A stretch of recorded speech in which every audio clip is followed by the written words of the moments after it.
Krishna Mayapur Nitai Gour kitchen থেকে সবাইকে স্বাগতম। আপনাদের সাথে আছে আমি জয়প্রিয়া সখী দেবী দাস। আবারও চলে এসেছি আজকে আপনাদের সাথে একটা নতুন রেসিপি শেয়ার করব। আজকে আমি ঝিঙে দিয়ে একটা রেসিপি শেয়ার করব। এই যে দেখুন, ঝিঙে নিয়েছি, ঝিঙের কালিয়া। আমরা তো ঝিঙেটাকে অনেকভাবে অনেক রকমভাবে রান্না করি। আজকে আমি একদম নতুনভাবে একটা নতুন স্বাদের রান্না আপনাদের সাথে শেয়ার করব। তাহলে চলুন দেখে নিই কীভাবে এই রান্নাটা করব। প্রথমে আমি ঝিঙেগুলিকে ছুলে নিচ্ছি, ভালোভাবে ধারগুলি পরিষ্কার করে নিচ্ছি। এই যে ঝিঙেগুলি আমার ছুলানো হয়ে গেছে। এখন ঝিঙেটাকে আমি ভালোভাবে একটু এটাকে 3 ভাগ করে নিচ্ছি, আর মাঝখান দিয়ে একটু শুধু হাফ করে নিচ্ছি। আর ঝিঙেটা খুব কচি ঝিঙে নিলেই ভালো হয় এই রান্নাটা।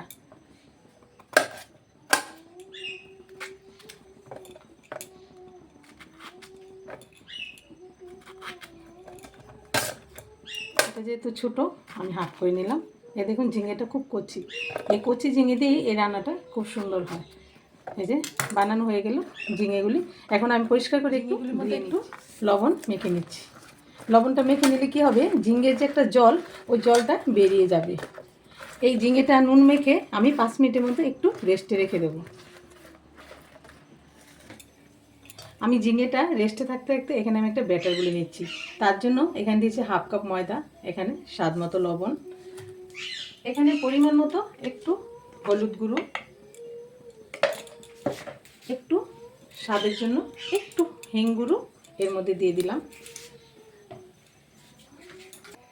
এখানে আমি 1 চামচ কর্নফ্লাওয়ারও অ্যাড করলাম।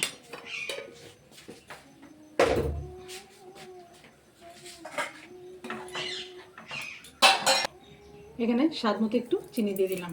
উপকরণগুলি একটু হাত দিয়ে মিশিয়ে নিলাম, আর অল্প অল্প জল দিয়ে ব্যাটারটাকে একটু মেখে নিলাম। ব্যাটারটা মাখাটা এত পাতলা হবে না, মোটামুটি একটু মোটা ধরনেরই হবে। এই যে আরেকটু জল লাগবে। দেখুন ব্যাটারটা আমি হাত দিয়ে ভালোভাবে একটু ফেটিয়ে নিচ্ছি।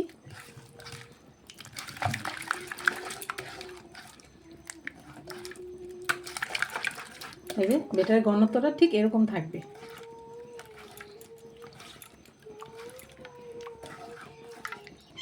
এখানে আমি একটু লঙ্কার গুঁড়ো দিয়ে দিচ্ছি।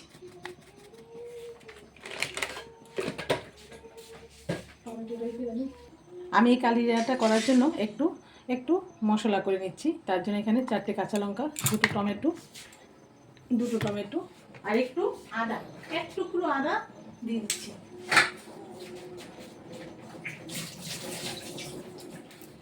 এখানে এক টুকরো আদা দিয়ে দিচ্ছি।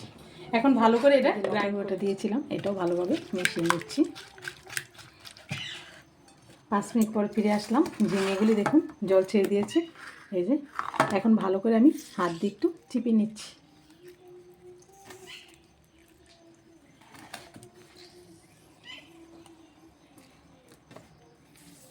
এই যে জলটা বের করে দিচ্ছি।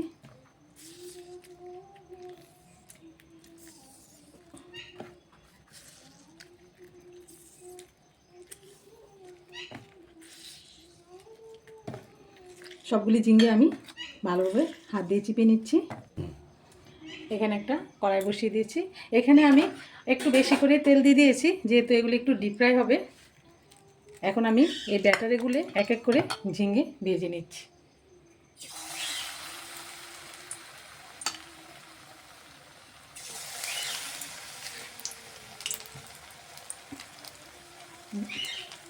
গ্যাসের ফ্লেমটা একটু কম আঁচে থাকবে, কারণ না হলে ঝিঙেটি ভিতরে কাঁচা থাকবে। লাল লাল করে ঝিঙেগুলি ভালোভাবে ভেজে নেব।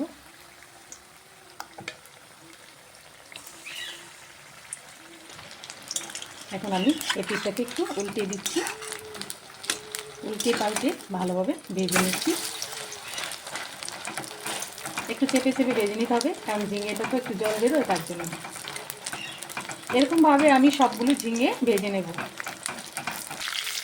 দেখুন লাল লাল হয়ে গেছে। এখন এটা আমি নামিয়ে দিচ্ছি। আর সবগুলো ঝিঙে এরকমভাবেই দেখুন ঝিঙেগুলি সুন্দর করে ভাজা হয়ে গেছে, এই যে লাল লাল করে ভেজে নিয়েছি। এখন আমি কড়াতে যে তেল ছিল ওই তেলের মধ্যে আমি ফোড়ন দেবো। ফোড়নের জন্য নিয়েছি একটা শুকনো লঙ্কা ফাটিয়ে নিলাম, আর 2-3টে তেজপাতা দিয়ে দিলাম, আর এখানে গোটা গরম মশলা দিয়ে দিলাম। এগুলো একটু ভাজতে দিলাম, আর এর মধ্যে একটু হিং দিয়ে দিলাম। আর এখানে আমি যে টমেটো লঙ্কা গ্রাইন্ড করে নিয়েছি এটাও দিয়ে দিচ্ছি তেলের মধ্যে।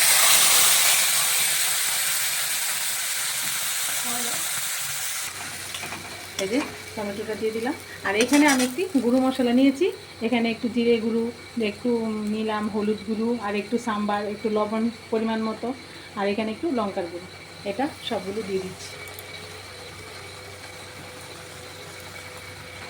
একটু জল দিয়ে বাটিতে দিয়ে দিচ্ছি। এবার ভালোভাবে একটু মিশিয়ে নিচ্ছি। এবার এই মশলাটাকে আমি কষিয়ে নেব, ভালোভাবে কষিয়ে নেব।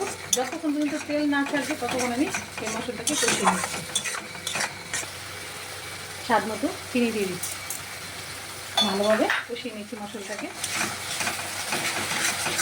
এই মশলাটা যত সুন্দর কষানো হবে রান্নাটা ততই টেস্টি হবে, এই জন্য এই মশলাটাকে ভালোভাবে কষাতে হবে। দেখুন মশলাটা আস্তে আস্তে কষে যাচ্ছে, দেখুন লেগে যাচ্ছে কড়াইয়ের সাথে, ভালোভাবে কষে যাচ্ছে। দেখুন এই যে মশলাটা কষে গেছে। এখন এখানে আমি পরিমাণ মতো জুস দিয়ে দিচ্ছি। এই যে জলটা দিয়ে দিলাম। এটা কেউ চাইলে একটু পাতলা রাখতে পারে, কেউ চাইলে একটু মাখা মাখা রাখতে পারে, কারণ এই কালিয়া তো একটু মাখা মাখাটাই বেশি ভালো লাগবে, তার জন্য আমি একটু মাখা মাখা দিচ্ছি। জুসটা ফুটে গেছে, এখন ভালোভাবে ফুটিয়ে নিলে এখন আমি এখান থেকে এই ভাজা ঝিঙেগুলি দিয়ে দিচ্ছি।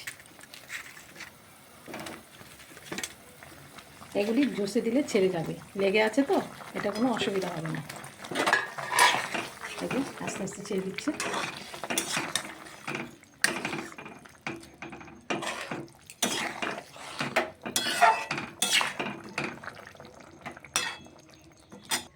এখানে আমি একটু অল্প পরিমাণে ঘি দিয়ে দিচ্ছি,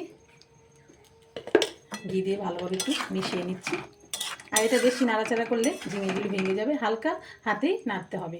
আর এখানে আমি নামানোর আগে একটু ধনেপাতা কুচি নিয়েছি, ধনেপাতা কুচিটা উপরে ছড়িয়ে দিচ্ছি। এই হয়ে গেল।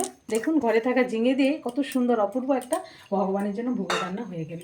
এরকমভাবে ভগবানকে ভোগ লাগিয়ে আপনারা গরম রাইসের সাথে যখন প্রসাদ পাবেন আর কিছুই লাগবে না, এটা দিয়ে হয়ে যাবে। এই যে ঝিঙের কালিয়াটা আমার হয়ে গেল, এখন আমি নামিয়ে দিচ্ছি। দেখুন রেডি হয়ে গেল ঝিঙের কালিয়া, কত সুন্দর, অল্প টাইমের মধ্যেই হয়ে যায়, বেশিক্ষণ টাইম লাগে না।